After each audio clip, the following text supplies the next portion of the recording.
Hello everyone and welcome back to another round of Tuesday Night Legacy presented by Spellhold Games. As always, I'm your commentator Eugene and I will be guiding you through round 2 from February 22nd.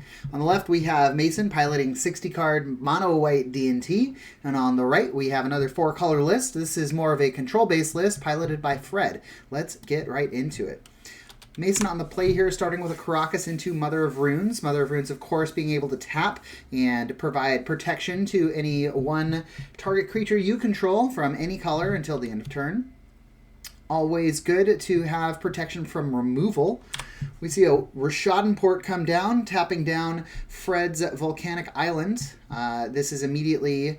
or the Caracas is going to catch a Wasteland from Fred, taking Mason off of colored mana. So all he has is the Mother of Runes.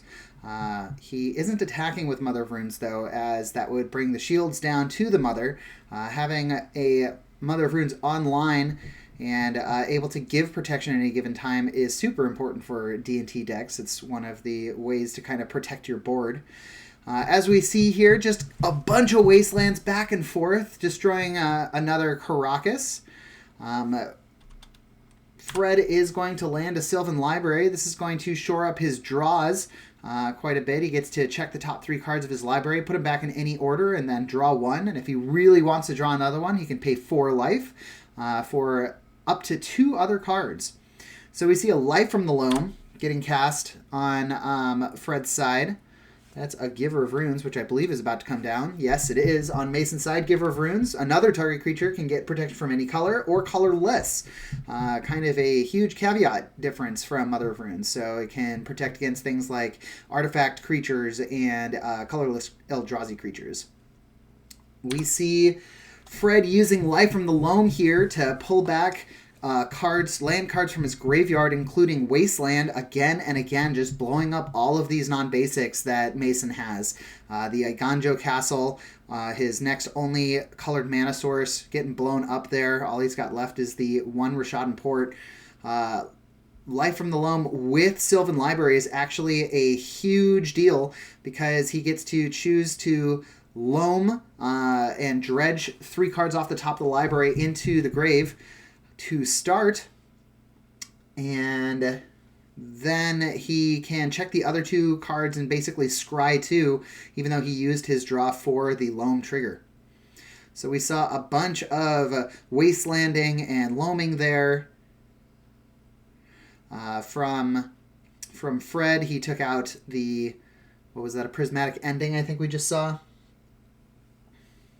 So this is going to be another loam trigger, and the Sylvan Library trigger. Another Life from the Loam. So Fred's hand is just chock-a-block full of lands at this point. But a fetch land will be nice to just be able to get a fresh set of 3 cards off the top of the library. Mason can't really do anything here. He's actually in discard now. We saw Fred discard 2 cards last turn because of Loam putting his hand to 9. 3 mana is going to get us an Uro. Titans of Nature's Wrath.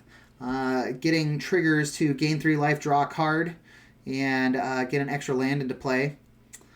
From Mason's side, even though he doesn't have any lands, he does still have plays. Solitude, the Evoke creature, pitching a white card, being able to Swords to Plowshares that Uro, while it was still in play, resolving the draw trigger before the Evoke trigger resolved off the stack.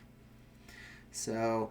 the great move by Mason, maybe his only move at the time, but now he doesn't at least have to worry about that Uro coming out of the graveyard since it's so stacked with all those dredged cards off of Fred's library.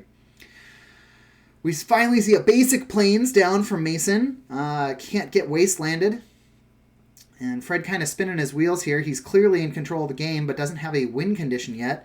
Although he did just land Jace the Mind Sculptor, one of the traditional win conditions of the past. Gonna pop it up to 5 there to Fate Seal the top of his library. Basically look at the top of his library, look at the top of Mason's library, target player, he can do it to himself if he really wants to, and decide if he's going to get punished from having that card on top or not. And if he does not want Mason to have it, he can just send it right to the bottom. And it puts Jace up to 5 loyalty counters, which is a respectable number. definitely outside of lightning bolt range. We're going to see an attack from Giver of Runes bring Jace down to 4, and then we're going to see another Uro attempt to swords it. All those extra cards not being able to play anything. We're going to see Force of Negation for the Swords to Plowshares, and then we're also going to see a Solitude, which is going to catch a Force of Will. Both players just using all kinds of cards out of their hand. The Brainstorm effect of Jace the Mind Sculptor.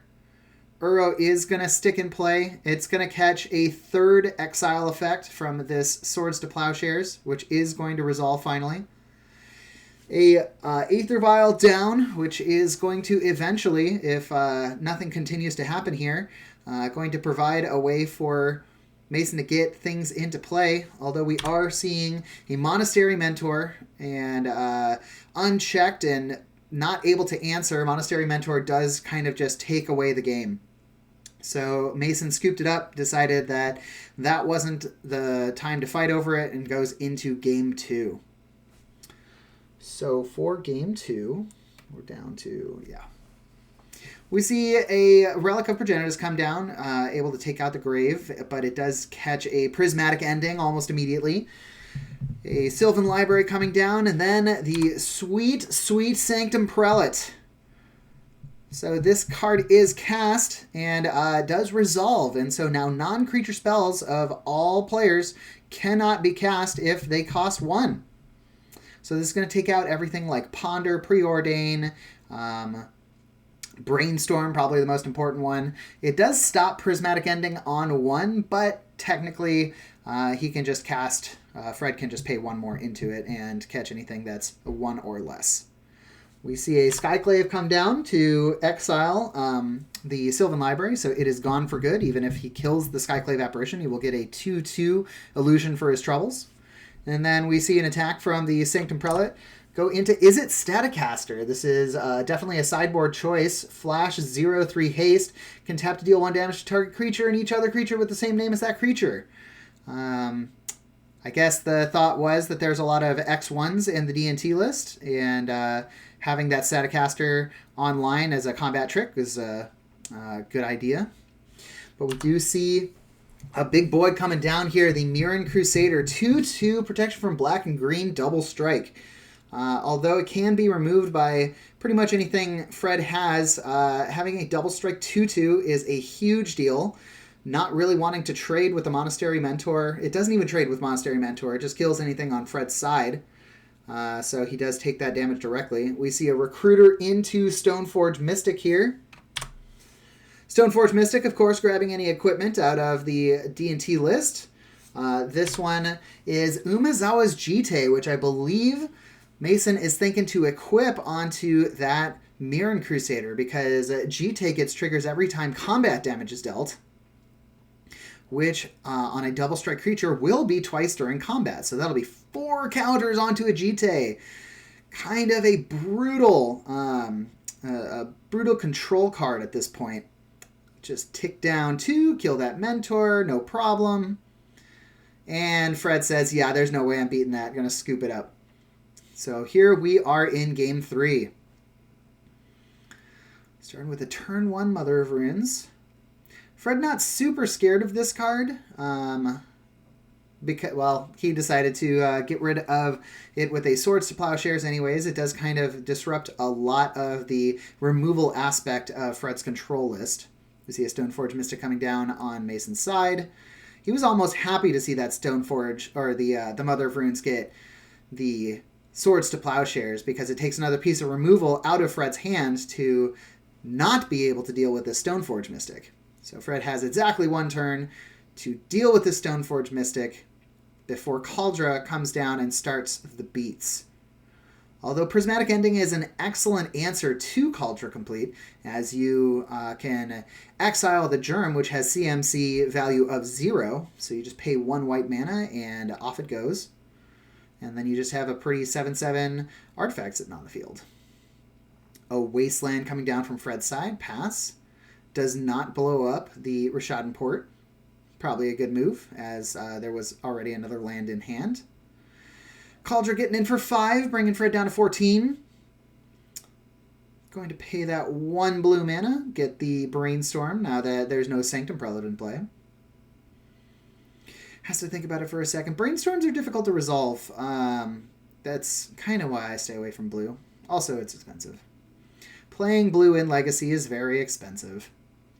So that Prismatic Ending, he did have that. So he takes out the Germ token off the Cauldron Complete, puts down a Mystic Sanctuary tapped. Doesn't get any value out of it, but he does get a 4th land drop. Now this is a big deal. We see Stoneforge Mystic attacking the Flicker Wisp. Well, there's Cauldron Complete. If you aren't familiar with the card, 5/5, Indestructible, Haste, Trample, First Strike. Whenever it deals combat damage to a creature, exile it. It's just all of the keywords. And then the Prismatic Ending. And Flicker Wisp. So when this enters the battlefield, it's going to exile target permanent you control at the end of turn. It comes back to play. So that is going to exile the Cauldron Complete, and the Living Weapon trigger will come onto the stack when it re-enters the battlefield. So have to deal with that 5/5 Germ again. We see a Snapcaster Mage coming down on Fred's side. This is going to give him access to any instant or sorcery, in the graveyard, and he can cast it for its casting cost. He chose Brainstorm here. Must have had another Prismatic Ending. There it is. So once again, the Cauldron Germ is dealt with before it could attack. We see a second Flicker Wisp coming down. Going to catch a Force of Will this time, though. So no Cauldron token this time. Decides to swing with the Stoneforge Mystic. Maybe not the best choice there. Is an easy trade for Fred with the Snapcaster Mage 2/1. But that doesn't seem to be an issue here, as the Flicker Wisp by itself is a huge pressure. The 3 damage in the air. We're going to see Relic of Progenitus come down. This is going to be a huge play for Mason, as Fred's deck deals so much with the graveyard here. So as long as he keeps up 1 generic mana, he can blow up the graveyard in response to pretty much anything that Fred decides to do. All right, 2 more turns for Fred to deal with this Flicker Wisp here. We see a Monastery Mentor come down. Brainstorm. In response to the Brainstorm, it's going to be a cast Solitude off of, I think, a Thalia. I think that Thalia is supposed to be in the grave. Or not in the grave, but in the exile pile. So 1 token that has prowess, 1 monk token, does get into play. And it looks like Fred is hellbent. No cards in hand for the control player. 1 card exiled with the Relic of Progenitus. The longer that card sits on the field, the better for the Relic player. 3rd Flicker Wisp for the game. My God. Cauldron online. This is presenting lethal for Fred with no cards in hand. Yeah, this is presenting lethal in all kinds of ways. I think the only out that Fred has is a Terminus, and I'm not even sure if he runs it. And he does not find the card he needs. And that'll be the game. What an excellent round 2. Crazy Flicker Wisp action there. I hope you enjoyed it as much as I did. I like when DnT decks go crazy. And we'll see you for round 3.